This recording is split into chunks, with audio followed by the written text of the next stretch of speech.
नमस्कार। आज हम लोग जो चर्चा करने जा रहे हैं नल दमयंती का विवाह का। पहले एक जो चर्चा हम लोग कर चुके थे वो आकर के नल और दमयंती का विवाह हो चुका और आकर के अपना चैन से ये लोग रह रहे थे।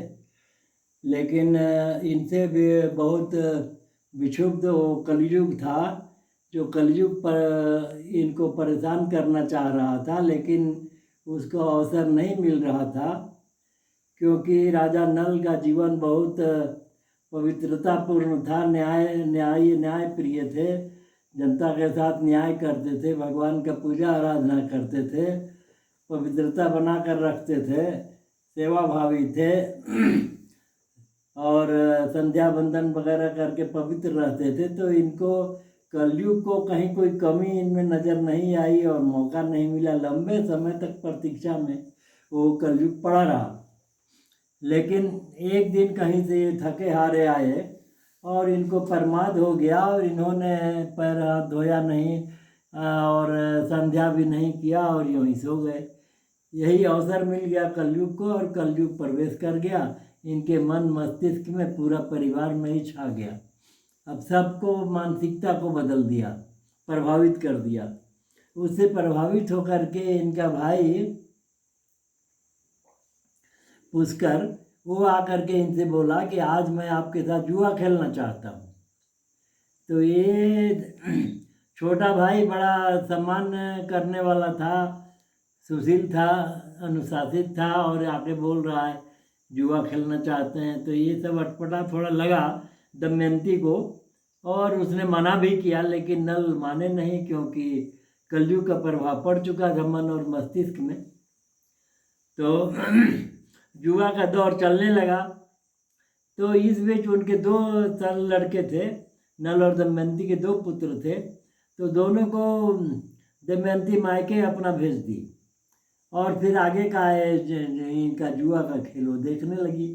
उसके मन में कुछ शंका था, कुछ अनहोनी होने की संभावना थी। तो यही अथी में वो रुकी हुई थी। तो खेल चलने लगा, इन लोगों का दाव पर दाव लगते गया। सारी संपत्ति ये हार गए राजा नल और पुष्कर उनका छोटा भाई जो था वो जीतते गया, सब कुछ जीत लिया। जब कुछ भी नहीं बचा तो राजा नल दमयंती को दाव पर लगा दिए रखे। तो दमयंती वहाँ पर खड़ा होकर के विरोध की और स्पष्ट शब्दों में बोली कि मैं राजा की बात नहीं मानूंगी। तो इसे कुपित होकर के वो इनको देश निकाला कर दिया। राज तो पूरा उसका पुष्कर का हो ही गया था। उसने दोनों को एक वस्त्र में ही देश निकाला कर दिया और अपने राज्य में ये घोषणा करवा दिया कि नल और दमयंती को यदि कोई पानी या अन्न दे या किसी तरह के सहयोग करे तो उसे कठोर से कठोर सजा दिया जाएगा। तो ये हो गया कि देश के बाहर जाके वन में भटकने के सिवा इनके पास कोई दूसरा मार्ग रहा नहीं। तो ये दोनों जंगल में जा कर के भटक रहे थे, वन में भूखे प्यासे तड़प रहे थे। एक दिन अपनी धोती से एक हिरन को इन्होंने पकड़ा, राजा नल। अच्छा, ये सब तो कलयुग का प्रभाव था, उसी के से प्रभावित होकर सारा कुछ हो रहा था। वो हरी हिरन जो है इनका धोती समेते खींच खांच के भाग गया, लेके निकल गया। अब इनके पास वस्त्र का भी कमी हो गया। इस तरह से फिर भूखे प्यासे रहते रहते रहते एक मछली इन्होंने पकड़ा। वो मछली को रख करके सूखी लकड़ी ले आने गए कि इसको भून भान के खाएंगे, क्षुधा को थोड़ा सा मिटेगा, कोई सहारा मिलेगा। तो मछली को रख के दूर में और चले गए, पानी से बहुत दूर में, और दमयंती वहीं बैठी हुई है और ये सूखी लकड़ी तो इनको मिल गया। लेकर के जब आए तो मन में सोच रहे हैं अभी भून भान के इसको खाएंगे। यहाँ जब पहुँचे तो देख रहे हैं कि आने के पहले मछली, मरा हुआ मछली भी जीवित होकर के पानी में चला गया। तो यहाँ पर कलयुग का प्रभाव इनके मस्तिष्क पर भी पड़ने लगा और इनको दमयंती पर संदेह हो गया कि इसने अकेले मछली खा गई, इसलिए इसका साथ छोड़ देना चाहिए। ऐसा मन बना लिया उन्होंने। तो रात में ये लोग जब सोए थे तो दमयंती सोई हुई थी। रात में, आधी रात में उसके कपड़े का एक एक वस्त्र था, इनका तो बस चला गया था, एक वस्त्र उसका था, उसी से इन लोगों का तन ढकना था। तो उसके आंचल को फाड़ करके अपना तन ढक करके ये अलग हो गए आधी रात में बीच जंगल में। अब ये निकल गए आगे, भटक रहे हैं ये अलग।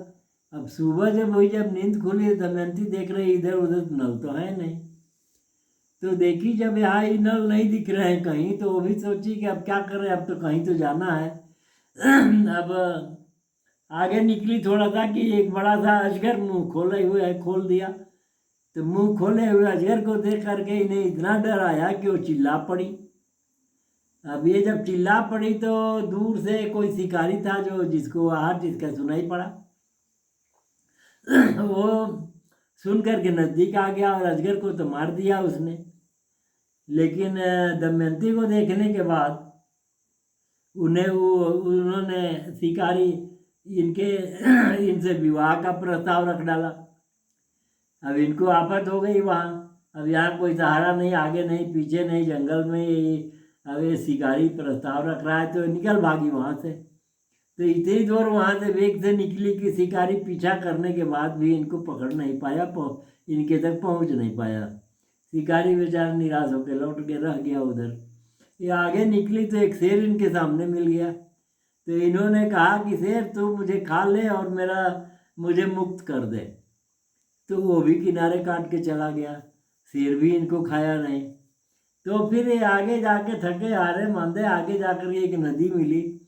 तो नदी के किनारे बैठी हुई सोच रही थी, सराह रही थी अपने क्या बोलते हैं, अपने भाग्य को देख रही थी कि मैंने कुछ भी नहीं किया ऐसा कि इतना कष्ट हो, चाहे कोई अनहोनी बात हो तो, लेकिन हमारे साथ ऐसा दुर्दिन क्यों आ गया। यही तो मन में मंथन कर रही थी कि इसी बीच उस राज्य के रानी जो है वो नदी में स्नान करने आ गई। तो इसको देखने के बाद वो इसे बोली कि तुम चलो मेरे घर पर रहेगी। तो ये बोली कि दमयंती बोली कि 3 शर्त मेरे हैं। एक शर्त पहला तो है मैं अकेली रहूँगी, दूसरा मुझे काम की दृष्टि से कोई ना देखे, तीसरा है कि जूठे बर्तन ना धुलवाए। तो बोली सब हम मान गए, तो चलो हमारे यहाँ रहेगी। क्योंकि रानी को आभास हुआ इसका रूप रंग चेहरा देखने से कि कोई अच्छे परिवार की है, राजघराने की है, किसी मुसीबत में पड़ी है, इसलिए सहानुभूति हुई। वो ले गई अपने घर में, इनको मान मर्यादा के साथ रखी, तो आराम से रहने लगी। अब नल की बात करें तो नल जो वहाँ से निकले भटकते रहे, तो उनको भी एक सांप मिल गया। वो सांप जो है वो जंगल में आग लगी हुई थी, उस आग से सांप झुलस रहा था। इनको देखते ही वो कह रहा है कि कृपा करो, दया करो, हमको 10 कदम आगे ले जाके छोड़ दो, बहुत बड़ी कृपा होगी, हम झुलस रहे मर रहे हैं। तो नल जो है तो उस सांप को कंधे पे उठाए और 10 कदम जाने के बाद 10 बोले तो खटाक से वो मार दिया, डस दिया इनको। तो ये कहने लगे कि मैं 10 कहा है और तू डस दिया, तो ऐसा क्यों किया। तो सांप बताया कि इससे आपको जहर तो नहीं लगेगा, आपका शरीर का रंग काला हो जाएगा, तो आपको कोई पहचान नहीं पाएगा, तो आप अपमानित जीवन जी रहे हैं, इससे मुक्ति मिल गई, आपका अपमान नहीं होगा।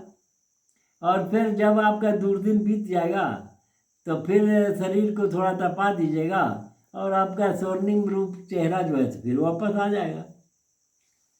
तो फिर ये भी सोचा कि ठीक है हुआ। तभी भटकाव में फिर आगे जा कर के अयोध्या नगर के राज में पहुंच गए राजा नल। तो वहाँ ऋतुपर्ण का उस समय राज था। राजा ऋतुपर्ण के दरबार में पहुँचे, वहाँ अपनी जीविकोपार्जन के लिए कुछ याचना किया। तो इनकी विशेषता वहाँ जब पूछी गई तो इन्होंने बताया कि मैं इंद्र के रथ की गति से के समतुल्य घोड़े को दौड़ चला सकता हूँ। दूसरा, बिना जल का, बिना अग्नि का मैं स्वादिष्ट भोजन बना सकता हूँ। और इसके बाद जुआ खेल के तो सब डुबा के आए ही थे, तो वो भी कहे कि जुआ भी खेलने जानते हैं। तो फिर इनको जो जो विषय का इन्होंने चर्चा किया, सभी का वही सब विभाग इनको दे करके राजा ऋतुपर्ण अपने यहाँ नियुक्त कर लिए। तो यहाँ राज्य में मिल गया, राज सत्ता भोग रहे थे, राज भोगने लगे भी आराम से। वो दमयंती भी उधर आराम से रह रही थी। तो उनको इंद्र से जो मिला हुआ था वरदान, वो घोड़े वाई आँख वाला, वो घोड़ा एक खरीद लिए और फिर राजपाट वहाँ भोगने लगे। सारी व्यवस्था इनको मिल गई थी, चैन से राजा के यहाँ रहने लगे, वो भी अपना के यहाँ रह रही थी। अब आगे की बात चर्चा हम लोग अगला वीडियो में करेंगे। धन्यवाद।